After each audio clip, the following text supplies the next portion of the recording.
What happens when a wife's playful flirtation turns into public humiliation for her husband? How far can a man's quiet restraint go before it becomes his most devastating weapon? When he finally acts, it isn't with anger, it's with proof. My name is Iris Vale.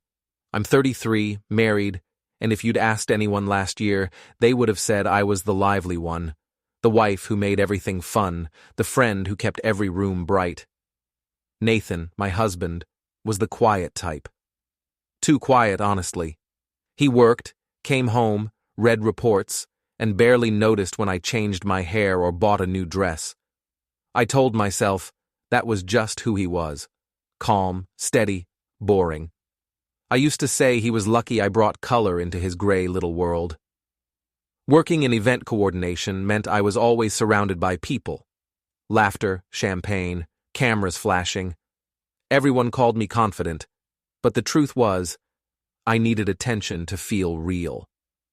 So, when Cal, the new photographer, started joking with me, touching my arm when he laughed, I didn't stop him. It felt harmless. He was funny, easy to talk to, the opposite of Nathan's quiet distance. I told myself I wasn't doing anything wrong.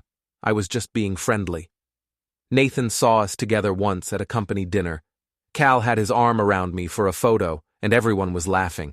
I laughed too, maybe a little louder than I should have. When I looked up, Nathan was standing at the edge of the room, watching. His face wasn't angry, just still. I told myself he was overreacting, that he should trust me. Later, I teased him for being jealous over nothing. He didn't argue. He just said, "If it's nothing, you won't mind if I start remembering everything." I laughed then, but I still remember how his eyes didn't move when he said it. At the time, I thought his silence was weak. Now, I know it was something else. Before we dive deeper into this story, I have one small request. Please subscribe, drop a like, comment, and hit that hype button to boost this channel so more people can discover these incredible stories. Nathan always said I could make anyone laugh. It was one of the first things he loved about me, that I could turn any awkward silence into something light. But after a few years of marriage, the same thing that used to charm him seemed to bother him. He said I performed too much, that I couldn't let a single quiet moment exist.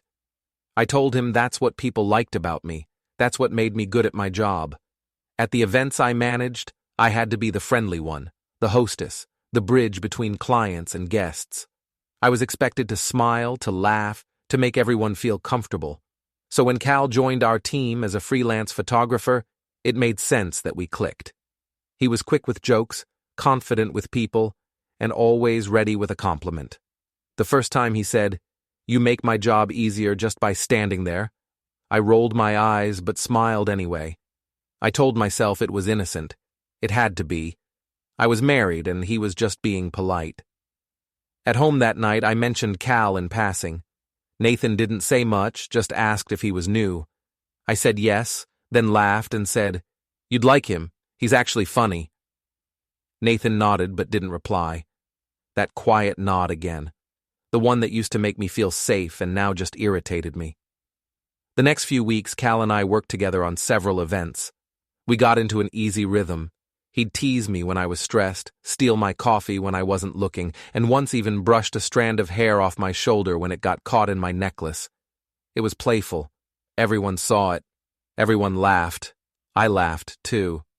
One night, after a long corporate dinner, a client tagged us in a photo on social media. In it, Cal had his arm around me while we both smiled at the camera. I didn't think much of it until later, when I got home and found Nathan sitting on the couch with his phone in his hand. He said he'd seen the picture. I told him it was just a friendly photo. He asked why Cal's arm was around me. I said it was a group shot. Everyone was crowded together. He said, "You were only 2 people in that frame." I sighed, said he was being dramatic. I told him he needed to stop making problems out of nothing. He didn't raise his voice. He just said, "If it was nothing, you won't mind if I start keeping track." I laughed, pretending not to notice the way he looked at me. "You're acting like some detective," I said. He nodded again, calm, unreadable. From that night on, I noticed small changes. He started checking our shared calendar more often. When I said I had to work late, he'd ask which event. When I came home, he'd ask how many people were there. I told him he was being insecure. He said he was being observant. My sister Nora thought it was funny when I told her. She said men get jealous when they stop being the center of attention. Let him sulk, she said. He'll get over it. I wanted to believe that, so I stopped hiding it. I didn't flinch when Cal texted during dinner, didn't lower my voice when I laughed at something he said. Nathan noticed. He always noticed, but he never confronted me again. He started writing things down, lists, notes, tiny details about our schedule. I saw him once, flipping through a notebook, marking something with a pen. I asked what it was. He said, "Just reminders." I said, "You're reminding yourself to distrust me?" He didn't answer. I told myself his silence was proof I was right, that he had no argument, that I'd won. But that silence felt heavier with each passing day. The big fundraiser came at the end of spring, the kind of event that takes weeks to plan. It was elegant, high profile, the kind of night where everyone dressed their best and pretended to like each other. I'd been running around for hours making sure everything looked perfect. When Cal arrived, he winked at me across the room. I smiled back automatically. It felt good, harmless, almost routine by then. Later in the evening, he came over to take a group photo of our team. He handed his camera to another photographer and pulled me close. "You're the star tonight," he said. His arm slipped casually around my waist. Everyone laughed, my coworkers, the guests nearby. It was all in fun. I smiled for the picture, feeling a strange thrill I didn't want to name. Then I saw Nathan. He was standing at the back of the room, near the bar, half in shadow. I hadn't even realized he was coming. His eyes were fixed on me, not angry, not shocked, just still. I froze for a second, my smile faltering. Cal noticed and asked if something was wrong. I forced a laugh and said I was fine. Nathan didn't move. He just stood there, watching. After the photo, I made my way over, pretending to be surprised to see him. "You didn't tell me you were coming," I said. He said he wanted to support me. I said, "Then why do you look like you're at a funeral?" He said, "Because I just watched one." I didn't understand what he meant at first, but the way he said it made my stomach twist. I tried to make it into a joke, asked if he was jealous. He said, "No, I'm just finished pretending it's fine." Then he turned and left. I wanted to go after him, but people were watching. Cal came over, asked if everything was okay. I smiled for everyone's benefit and said Nathan was just tired, that he didn't like crowds. The crowd laughed, and the music went on. When I got home, the house was quiet. Nathan was sitting in the dark, his bag half packed. He said, "You turned me into a story people laugh about." I said, "You're overreacting." He said, "Everyone laughed but me." I told him it wasn't fair to make a scene over a misunderstanding. He said, "No scene. I'm done being part of the show." Then he zipped his bag and walked out. I stood there frozen, still expecting him to come back after an hour or two. He always came back before, but he didn't. The next morning, he didn't text, didn't call. I told myself he was sulking, that he'd calm down. I went to work as if nothing had happened. Cal asked if I was okay. I said I was fine, that Nathan was just being sensitive. Cal looked uncomfortable, said maybe I should talk to him. I said there was nothing to fix. By the third day, Nathan still hadn't returned home. I called his mother, Elaine. She said he was staying with her for now. I asked if she was going to tell him to come back. She said, "He doesn't need advice this time. He needs space." I told her he was making a mountain out of a molehill. She said, "You keep thinking that." When I hung up, I felt a strange unease I couldn't shake. It wasn't guilt exactly, more like the feeling of losing control. That night, Nora came over with wine. She said, "You need to relax. Men like Nathan always cool off eventually. I laughed because I wanted it to be true. We sat on the couch talking about how dramatic men could be. I said Nathan was probably exaggerating things to make me look bad. She said, "Then make sure you control the story first." The next morning, I posted a picture from the fundraiser, me, smiling in my black dress, with the caption, "Another perfect night pulled together by hard work and good company." Within minutes, people commented things like, "Beautiful as always," and "You and Cal make the best team." I smiled, scrolling through the comments, until one stopped me cold. Nathan had liked the post. No message, no reaction, just a small gray heart. Something about that single like made my stomach turn. Later that day, I came home to find a small envelope on the kitchen counter. Inside was a folded piece of paper with his handwriting. One line. "If you think this is still a game, I'll start keeping score." No signature. I crumpled it, tossed it in the trash, and told myself it was just a threat, a bluff. He'd come around. He always did. But deep down, for the first time, I felt something I hadn't before. Not guilt, not regret. Fear. Fear of the silence I'd created. Fear of what he was doing with it. Because Nathan wasn't angry anymore. He was patient. And patient men are the ones you should really be afraid of. For the first week after Nathan left, I told everyone it was just a break. That word, break, made it sound temporary, manageable, something that could still be fixed once his pride settled down. I told my co-workers he was stressed from work. I told my mother he needed time to think. I told myself it was my turn to be calm, to wait him out. He'd see how silly it all was and come home like always. But instead of coming back, he went quiet. Not angry, not apologetic, just gone. He didn't block my calls, but he stopped answering them. When I texted him, I'd get replies like, "Not now," or "We'll talk later." I told myself he was being cruel on purpose, punishing me with silence. At work, Cal started keeping his distance. The first time I noticed, we were at a staff lunch. I tried to sit next to him, but he moved down the table saying he needed space for his camera bag. He avoided eye contact. Later, when I asked what was going on, he said he didn't want to get caught in the middle of whatever I had with Nathan. I told him there was no middle, that Nathan was just being paranoid. Cal said quietly, "Maybe stop proving him right then." It stung. I pretended to laugh it off, but inside I felt cornered. Everyone was treating me like I'd done something unforgivable, and all I'd done was flirt. That evening, I drove to Elaine's house. Nathan's car was in the driveway. When she opened the door, she didn't smile. She said Nathan was resting and didn't want to talk. I said I just needed a few minutes. She said, "You've had years of minutes." I told her she was judging me without knowing the whole story. She said, "I don't need the story. I saw the photo." I froze. "What photo?" "The one from that party," she said. "The one where you're smiling while that man's hand is on your waist and my son is standing right behind you." I tried to explain that it was nothing, that it was just a joke, that everyone laughed. She said, "Everyone except him." Then she closed the door.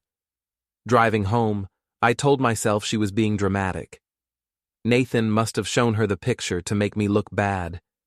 Maybe he was already telling everyone his version of the story. Maybe he wanted to ruin me.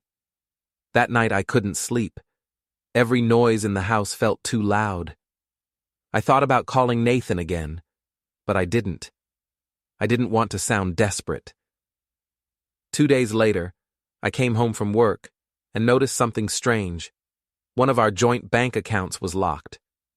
When I called the bank, they said the access had been restricted at the account holder's request.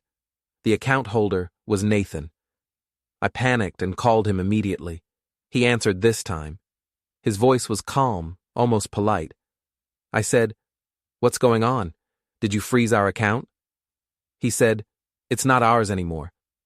I said he couldn't do that it wasn't fair. He said, I'm making sure my son has a future that doesn't depend on your version of fairness. Then he hung up. That night, I told Nora everything. She was furious. Not at me, but at him. He's punishing you, she said. You didn't even cheat. I nodded, clinging to that word. Didn't. It made me feel less guilty, like I was still the one being wronged. But deep down, I could feel something turning against me. The people who used to laugh at my stories didn't laugh anymore. Leah stopped sitting with me at lunch. Even Cal barely spoke to me. I was suddenly the person everyone whispered about when they thought I couldn't hear. I sent Nathan a long message that night. We both said things we didn't mean. Can we meet? Please? He replied an hour later. Sure. Tomorrow. 8 p.m. When I got to the cafe the next evening, Nathan was already there. He looked calm, rested, even peaceful. I started talking immediately. Apologies, explanations, promises that it wouldn't happen again. He listened without interrupting. When I finally ran out of words, he slid a small folder across the table. Inside were printed photos. Every event, every smile, every playful moment with Cal, all time-stamped. I said, You've been following me? He said, No. I just started looking where you told me not to. I told him he was obsessed. He said, I'm documenting the truth. You love evidence when it makes you look good. You'll love this too. Then he stood and said he'd be in touch. When he left, I sat there for a long time, staring at the folder, realizing I'd spent months telling myself I had control when I'd already lost it. I woke up the next morning to an email from a lawyer. The subject line read, Notice of legal separation and custody discussion. My heart dropped. I hadn't even opened it yet, but I already knew what it meant. Nathan wasn't bluffing. He was ending everything. I called him again, but this time he didn't answer. I drove to his office, but the receptionist said he'd taken personal leave. I stood there in the lobby like a fool, trying to smile while everyone stared. That afternoon, I went to see Cal. I needed someone to tell me I wasn't crazy. He looked surprised when I showed up. I told him about the photos, the folder, the lawyer. I asked him to back me up, to tell anyone who asked that it was all innocent. He looked at me for a long time, then said, It's not my fight, Iris.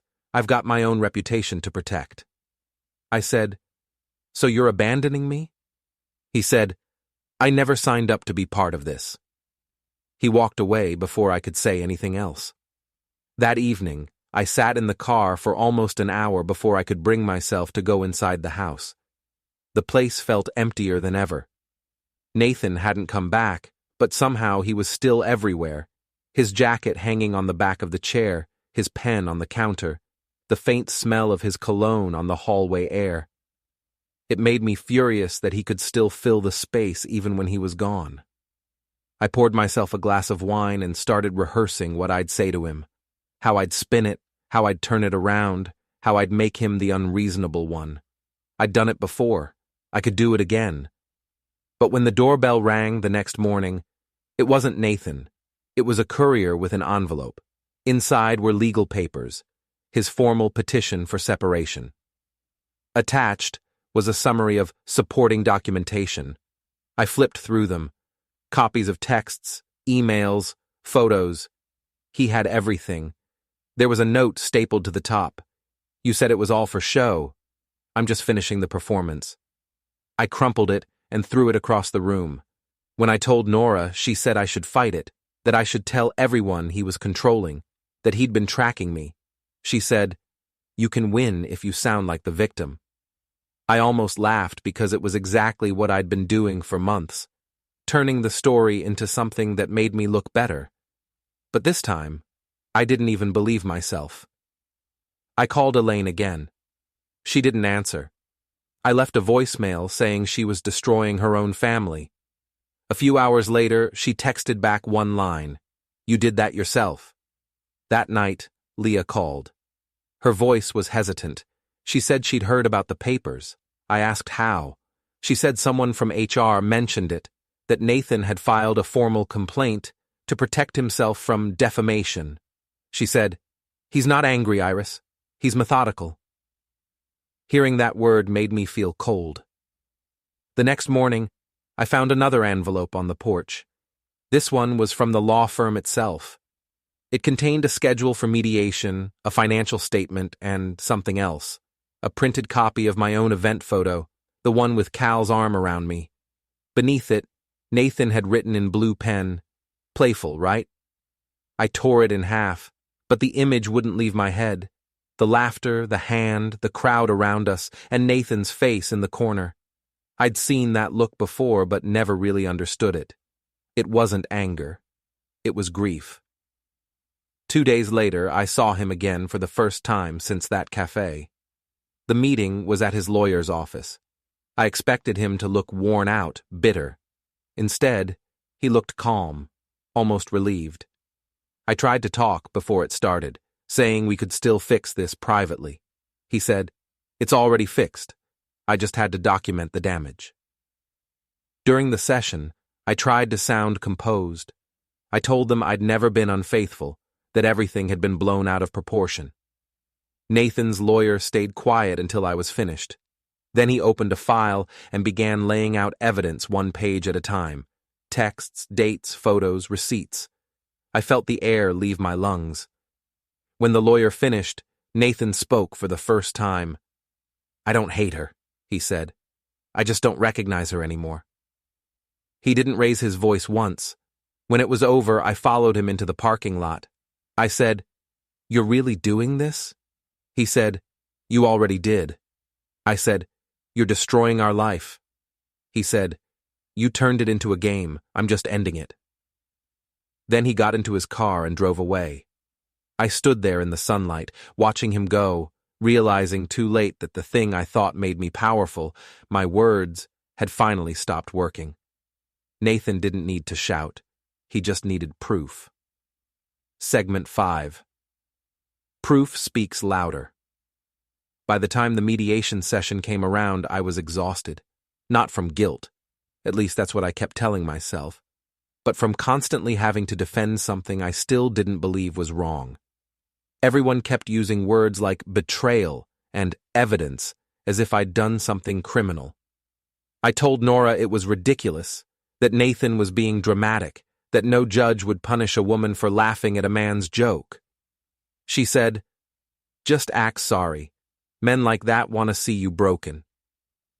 So I dressed carefully that morning, simple makeup, pale blue blouse, wedding ring still on. I told myself I could handle it.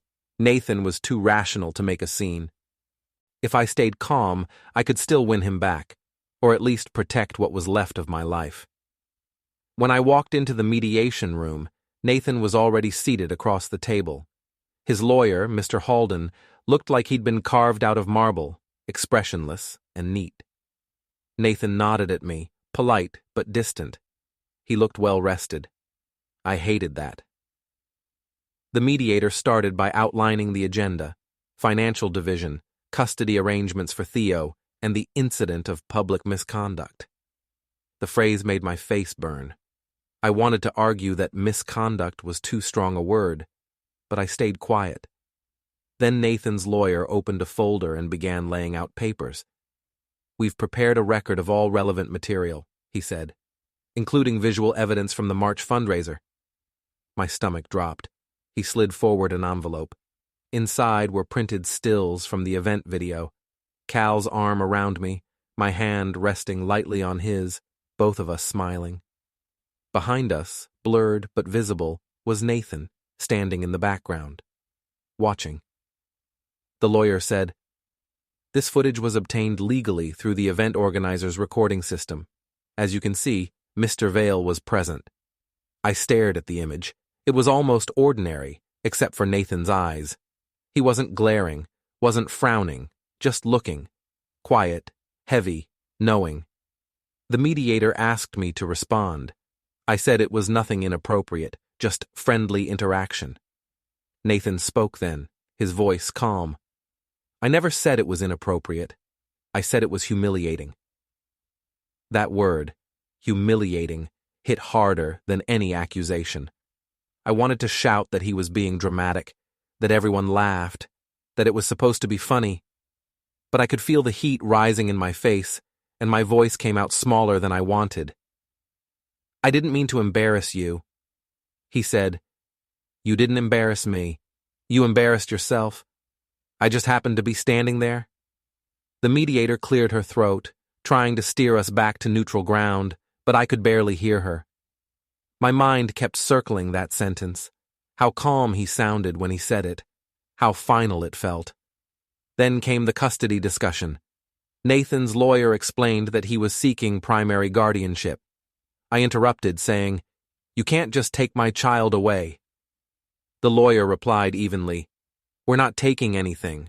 We're ensuring stability. I said I was a good mother. Nathan said softly, You were distracted long before this. He pulled out a record of school communications, messages from teachers about missed events, late pickups, unanswered calls. I remembered each one vaguely. The emails I'd ignored because I was too busy, the reminders I told myself I'd respond to later. I opened my mouth to argue, but no words came. The mediator suggested a short recess. I went to the restroom and stared at myself in the mirror. My reflection looked strange, tired, older, like someone I didn't quite recognize. I whispered to my own reflection, You didn't do anything wrong, but even then my voice didn't sound convinced. When I returned, Nathan was quietly signing a few papers.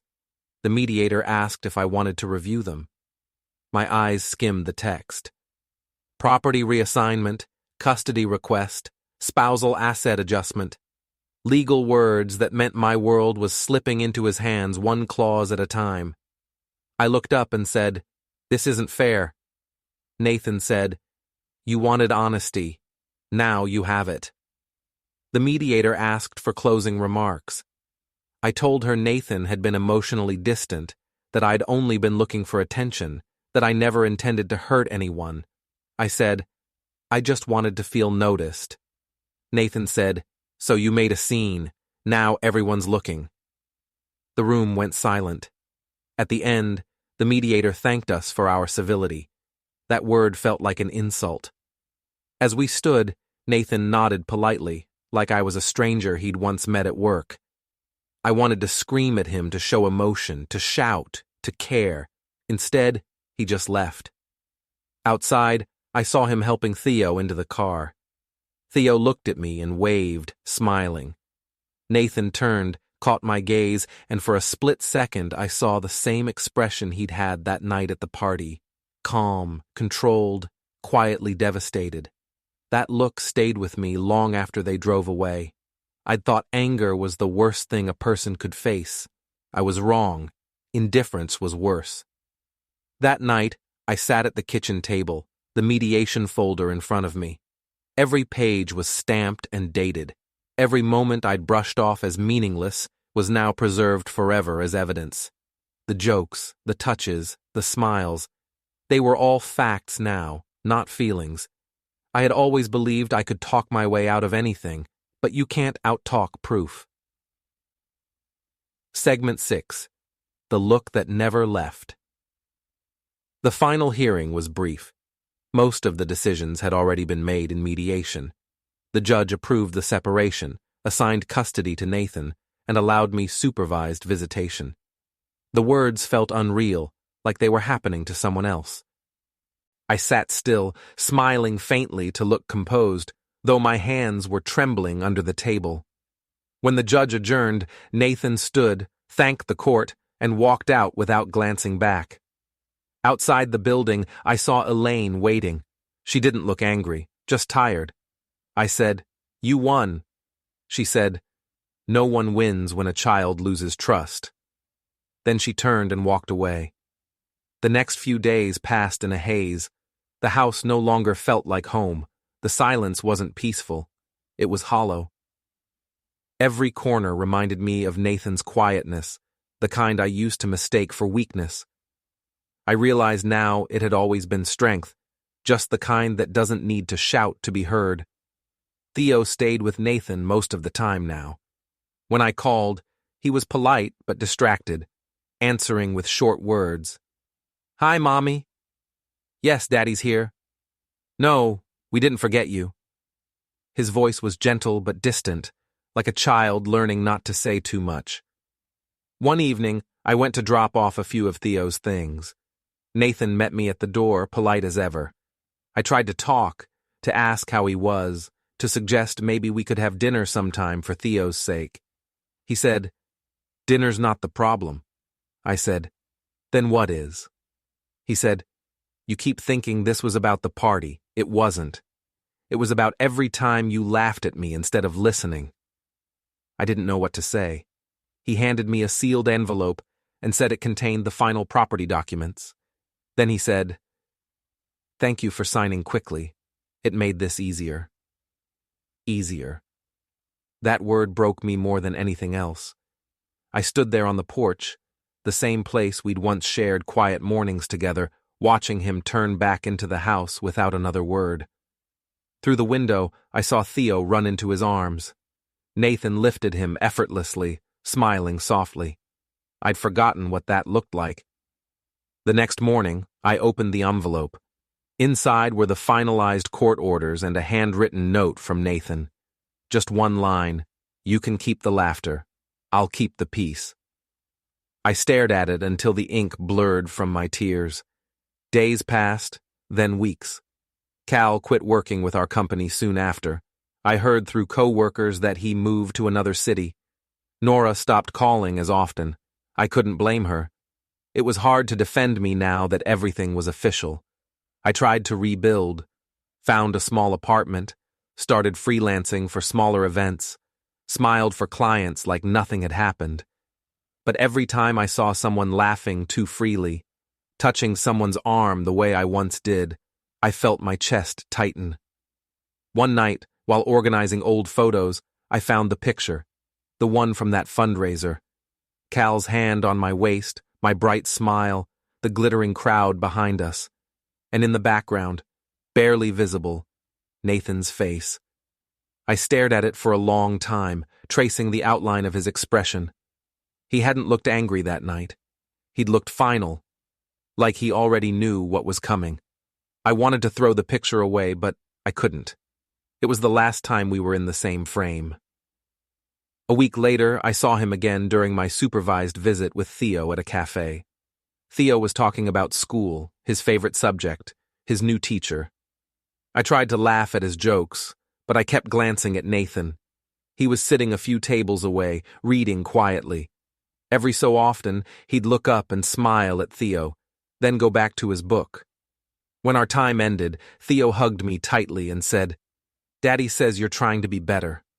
I smiled and said, "I am." Nathan came over then. I asked if we could talk privately. He said, "We already said everything." I said, "Can you forgive me?" He looked at me for a long moment, then said, "I don't hate you, Iris. I just don't need you anymore." He took Theo's hand, and they left. I sat there, staring at their empty chairs. The air smelled faintly of coffee and cold rain. Later that night, alone in my apartment, I opened my laptop and watched the event video again. The same moment, the same laughter, the same crowd. But now, I didn't see fun or freedom. I saw a woman desperate to be admired, mistaking attention for worth. When the video reached the part where Nathan's face appeared in the background, I paused it. The look in his eyes was still impossible to describe, somewhere between sadness and clarity. I closed the laptop, turned off the lights, and whispered, "I thought it was harmless."